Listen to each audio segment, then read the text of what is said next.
இங்கே எவ்வளோ படம் எடுத்தாலும் ஹாலிவுட் அளவுக்கு வராதுங்குவாங்க. ஆனால் ஹாலிவுட் டேரக்டர்ஸ்க்கு இல்லாத ஒரு ப்ரெஷர் நம்மளோட இந்தியன் டேரக்டர்ஸ்க்கு இருக்குது. அதுக்கு பேர் தான் இன்டர்வல் சீன். ஹாலிவுட்டில் ஒரு மூவி எடுக்கிறாங்கன்னா இன்டர்வல்லாம் எதுவுமே கிடையாது, கண்டினியூவாக படம் ஓடிக்கிட்டே தான் இருக்கும். ஆனால் இங்கே அப்படி கிடையாது, இன்டர்வல்னு ஒரு சீன் வச்சே ஆகணும். தன்னோட படம் பார்க்க வர ஆடியன்ஸை ஸ்டார்டிங்லேருந்து கதையை விறுவிறுப்பாக கொண்டு போய் உட்கார வச்சது மட்டும் இல்லாமல் நடுவில் ஒரு பிரேக் வருதுன்னா அதுக்கு முன்னாடி ஒரு பீக் சீன் வச்சு முடிச்சாதான் அவங்களுக்கு செகண்ட் பார்ட் பார்க்கறதுக்கான ஒரு இன்ட்ரெஸ்ட்டே வரும். அதனால் இன்டர்வல்ங்கிறது ஒரு மிகப்பெரிய சேலஞ்சான விஷயம் தான். ஆனால் அந்த ஒரு சேலஞ்சையுமே பக்காவாக பண்ணி முடிச்சா ஒரு 5 டேரக்டர்ஸோட மூவிஸை பார்க்கலாமா? முதல்ல பார்க்க போகிறது நானே வருவேன் படத்தோட சீன்.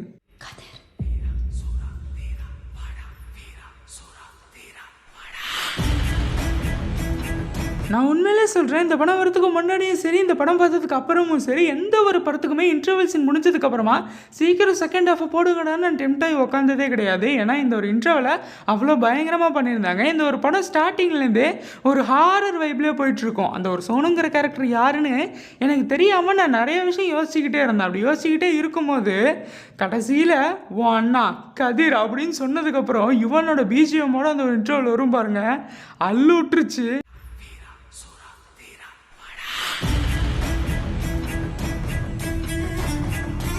அடுத்து பார்க்க போகிறது விஸ்வரூபம் படத்தோட இன்டர்வல் சீன். இன்டர்வலுக்கு முன்னாடி இந்த மாதிரின ஒரு ஃபைட் சீக்வன்ஸ்லாம் கமல்ஹாசனை தவிர யாராலையுமே எடுக்க முடியாது.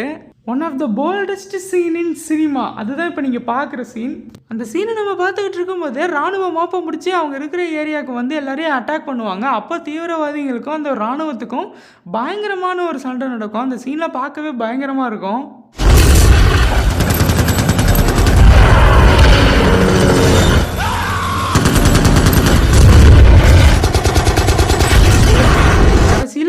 வண்டியில் ஏற்றி விட்டுட்டு அவங்க போகும்போது நம்ம கமல்ஹாசனோட வாக்கை காட்டுவாங்க பாருங்க, அல்டிமேட்டாக இருக்கும்.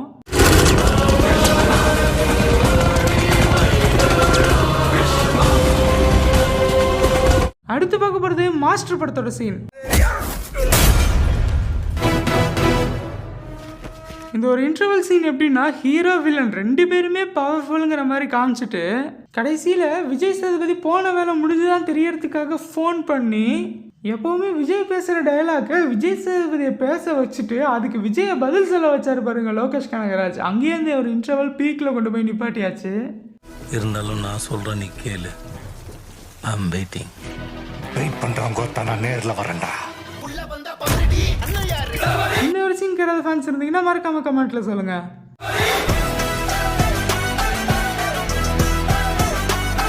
அடுத்து பார்க்க போறது மங்காத்தா படத்தோட சீன். அதாவது ஹீரோ என்று ஒரு வில்லனுக்கு பக்காவான இன்டர்வல் கொடுக்கணும்னா அது இந்த ஒரு மங்காத்தா படத்தை பார்த்து தான் தெரிஞ்சுக்கணும். ஏன்னா வெங்கட் பிரபு அவ்வளோ பயங்கரமாக கொடுத்துருப்பாரு.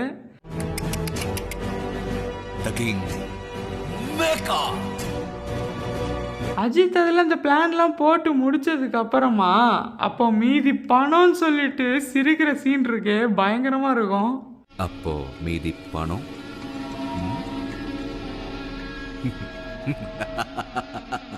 இந்த ஒரு சீன் கேராத ஃபேன்ஸ் இருந்தீங்கன்னா மறக்காம கமெண்ட்ல சொல்லுங்க.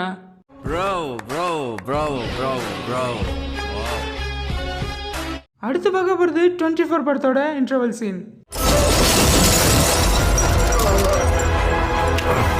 இப்படி ஒரு இன்டர்வல் சீனை இந்த படத்துக்கு முன்னாடி யாராவது யோசிச்சிருப்பாங்களான்னு எனக்கு சத்தியமாக தெரியலை. சீரியஸாக இந்த படம் ஏன் ஓடலைன்னு எனக்கு இன்ன வரைக்குமே புரியல. ஃப்ரேம் பை ஃப்ரேம் பயங்கர குவாலிட்டியாக அந்த படத்தோட டேரக்டர் இந்த படத்தை எடுத்து வச்சிருப்பாரு.